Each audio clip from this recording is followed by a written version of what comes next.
Hey guys, it's Robyn from Russ Darrow Metro Mazda. As you all know, NASCAR racing season is upon us. Now, we are highlighting the Mazda vehicle we feel would be the best option to go on to the racetrack.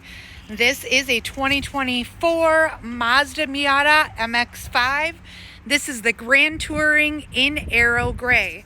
Now, if you don't know, Mazda Motorsports actually incorporated way back in 1968. It was actually the first Japanese brand to win the overall 24-hour Le Mans race. A lot of you are familiar with not only the MX-5, but also the RX-8. There have been over 11,000 of them raced in 2023 alone. So, as Mazda does state in their mission statement, remember, racing breeds the joy of driving, and that is no matter the road or the racetrack.